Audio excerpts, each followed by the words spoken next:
left-wing Kingz. Listen, think, act, repeat. Donald Trump picked Russ Vought to serve as the director of the Office of Management and Budget. Vought, who served in his role during Trump's first term, is a key architect of Project 2025. His appointment signals a strong commitment to conservative fiscal policies. Ace, what fiscal policies from Project 2025 will Vought implement? He's going to go directly in and try to dismantle the bureaucracy of the federal government. His main job is to go in and just reshape that federal government. In other words, what Project 2025 talked about initially, we talked about this in several shows leading up to the election and where we're at right now. Their main job is to get in there and they want to centralize the executive branch to where only one person has power, and that's Donald Trump. So the way they're going to do that is they're going to downsize and eliminate any departments that they think are going to get in their way or they think that's unjust. This is the architect who wrote that. He actually wrote in Project 2025, which is the mandate of leadership, if people don't know what it is, pages 2 through 44, which talks about the power that they want to give to the presidency when it comes to this. He honestly believes that appointed officials should have more loyalty to the president than they do to the country and to the organization that they represent. Yeah, so he's a guy that's going in here and he wants to reshape the whole government. And the way they stated it is he's going after the deep state. You know what I'm saying? So deep states, in other words, are saying some of the things or some of the safeguards that were put together.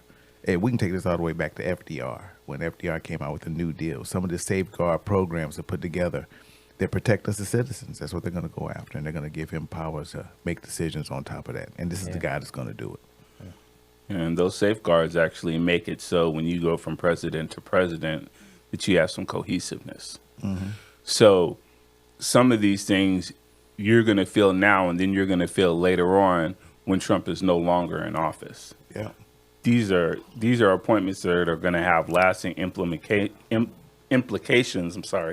Because they are going to tear everything down. So that's where the danger comes from. If you have a situation where you have somebody and they come in and they do some stuff you don't agree with, and then the next 4 years stuff goes back to the way it was, that's different than breaking how everything has been done fundamentally since we became a country. Mm-hmm. Yeah. Well, I mean, we're not playing by the same rules anymore. And I think a lot of people who voted didn't understand that this guy's not coming in here to keep the American way or the American lifestyle going. He's coming in to wreck shit. You know what I'm saying? Yes. And to do that, grab as much power as he can when he does it. And this is one of the power moves that he's making. Hey, all the little things that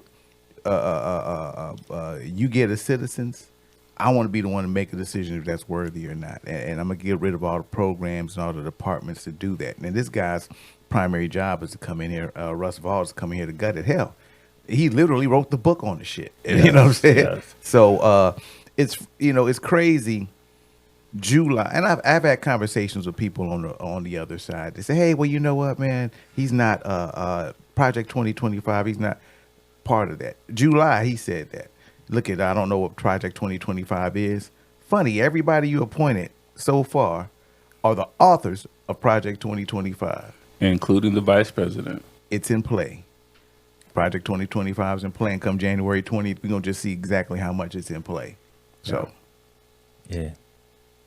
I mean, I think that, and this might sound funny coming from a Democrat like myself, but I think the worst thing that ever happened was we got 4 years away from Trump, because during the 4 years when Biden was president, he got a chance to look at everything he didn't like Trump got a chance to look at everything he didn't like when he was president, and say, I couldn't control that. I couldn't control this.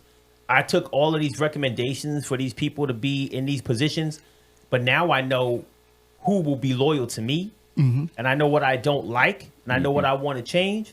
So now that I'm getting a second try at this, and it's 4 years later, 4 years he had a chance to plan and plot, put together this project.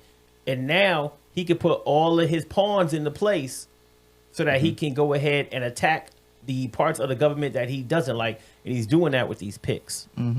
Yeah, I mean, it's exactly what he said he was going to do. Yeah. He wasn't joking. You know what I'm saying? Yeah. That's what the right always likes to tell. Oh man, he was just joking when he said that. When Charlottesville, he was joking. You know, all the crazy stuff he said, he's just joking.